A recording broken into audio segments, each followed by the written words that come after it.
Hey, scrappy people. It's Traci Reed here today, coming at you with a layout and tutorial on how to use, one way to use digital stamps. Now, I'm going to be doing this in Photoshop, but you can also do this directly on your phone with an app.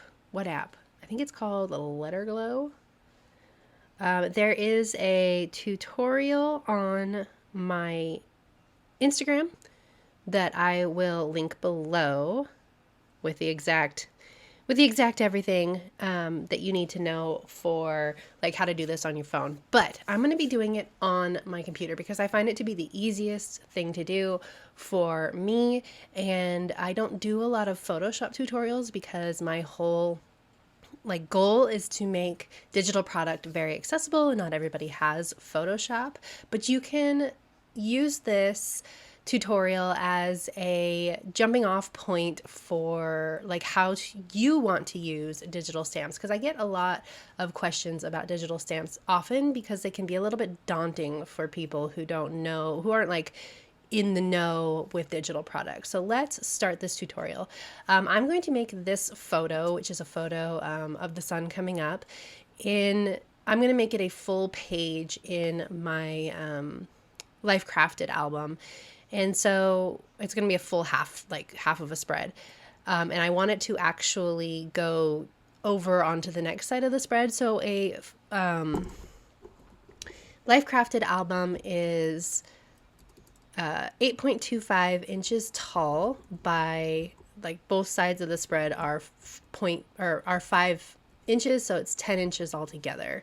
So I'm going to change the height to 8.25 just so I'm starting with a canvas that is the right size. And then I'm going to change the canvas size by hitting Command-Alt-C or Control-Alt-C to 10 inches. Oops, not 15, 10 inches from the left-hand side so that all of the new canvas goes to the right. And now my photo is ready to add whatever I want to it. So I'm not going to be building this layout in Photoshop. I'm going to be building it in real life, but I do need to add my digital stamps in Photoshop. So I'm going to drag a guide to 5 inches so that I know where the end of one page ends and another page begins. So I'm going to go into my digital stamps, and I'm actually going to do something very simple here. I'm going to show you a few different ways to do it, but I really want this page to be very simple because I'm going to have a traveler's notebook signature over here on the right hand side with a lot of journaling. So I want the photo itself to be very simple. And I also don't want to detract from the photo too much. So I'm going to use this digital stamp that says it's a new dawn, it's a new day, it's a new life for me, and I'm feeling good. It'll relate to my journaling, but also this is a photo of dawn, so it's perfect. So I'm just going to drag and drop it directly onto my canvas. You can see that it drags and drops black, which is not going to work well. I mean, it would work well kind of up in here, but I want it to be white because I want it to really stand out on my photo. So there's a couple ways to do this. One, I'm just going to Command I or Control I, which is going to invert the colors. So since it is black, it will invert to white.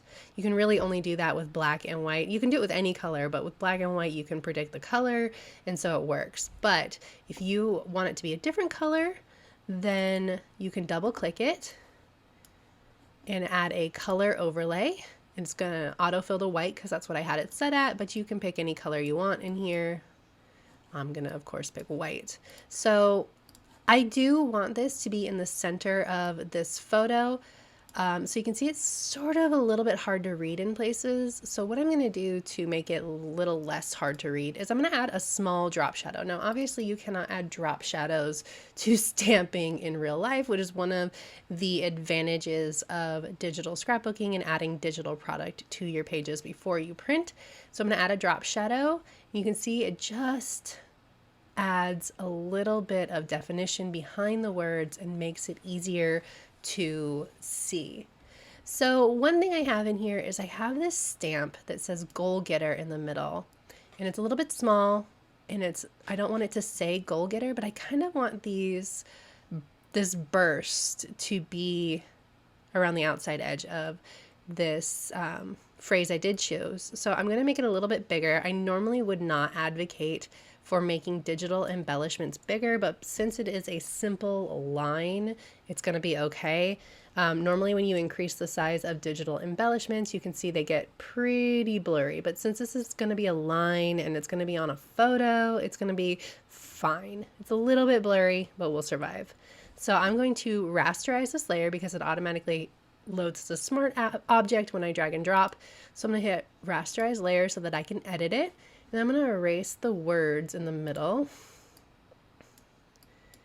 And then I want the same layer style on this burst that I have on the words. So I'm just going to drag the FX onto this black line, and I'll just drag and drop it right on there. And now I can see better about what I need to erase as well. So I of course want to erase around the words. I'm going to get a smaller eraser so that I can be a little bit more precise. And this is still sort of too blurry for me. So what I'm going to do is I'm going to sharpen this layer once I get everything a little bit cleaned up. So let's start by cleaning it up.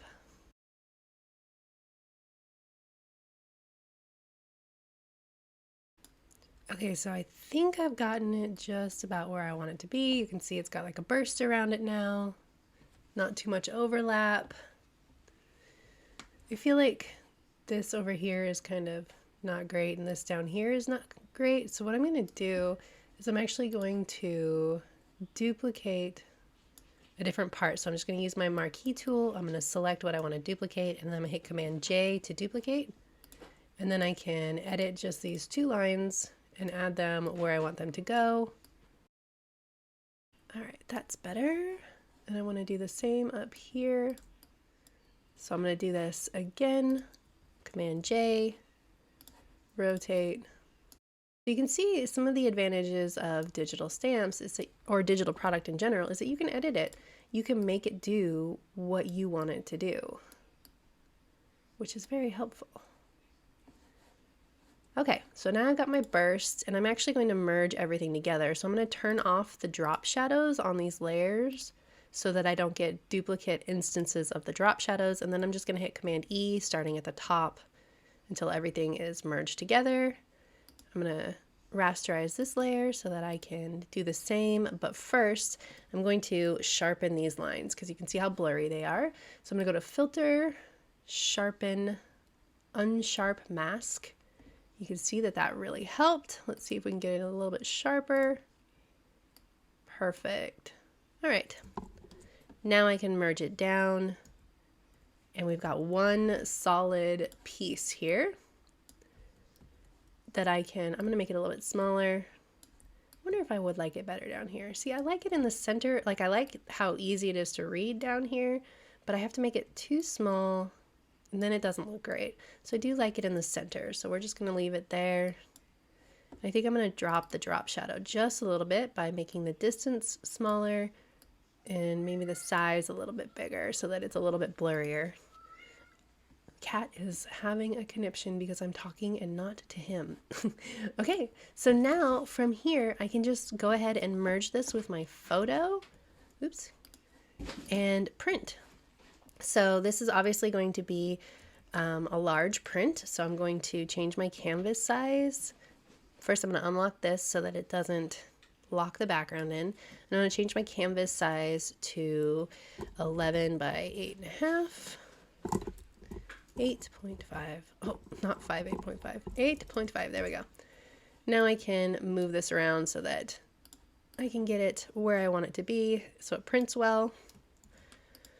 Delete that white border because I don't need to print it.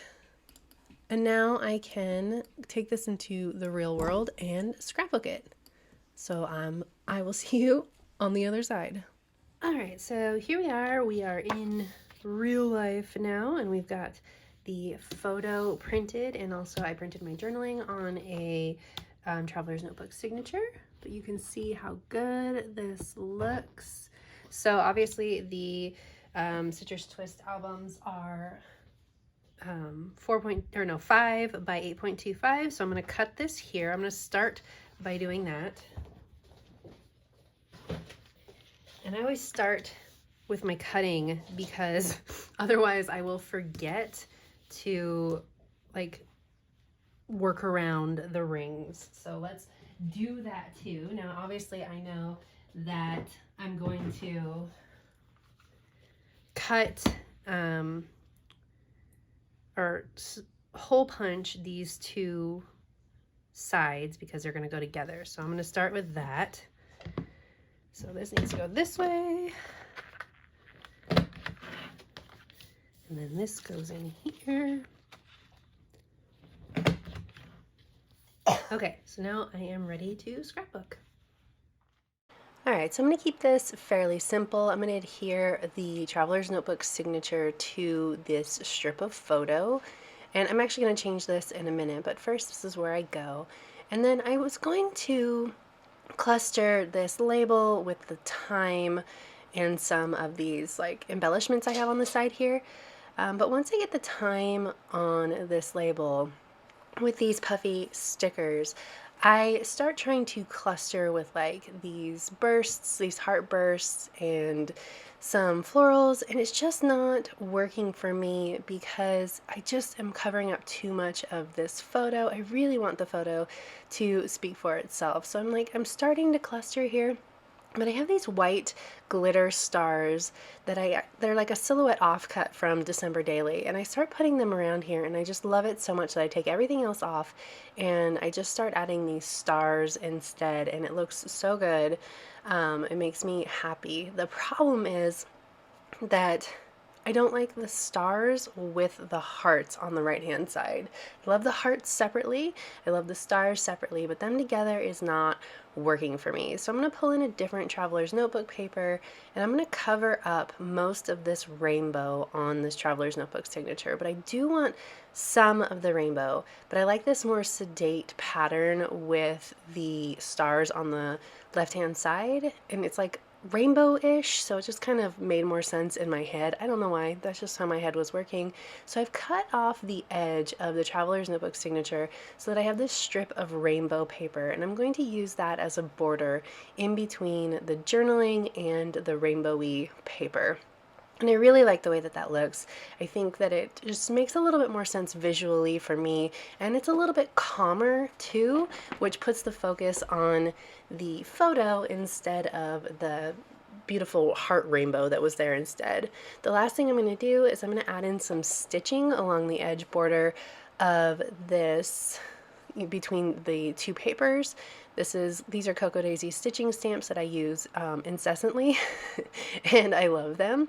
So I'm going to use them, and I'm going to make it nice and messy. So I'm going to add in another like string clump as soon as I finish this top part. I'm going to add in another string clump at the bottom, and I'm going to call it good. So if you enjoyed this video, I'd love it if you give it a thumbs up. If you're new here, go ahead and subscribe. I'd love to have you. If you don't already, you can follow me over on Instagram. I'm at Traci M. Reed. Love to see you over there as well, and I will see you next time. Thank you.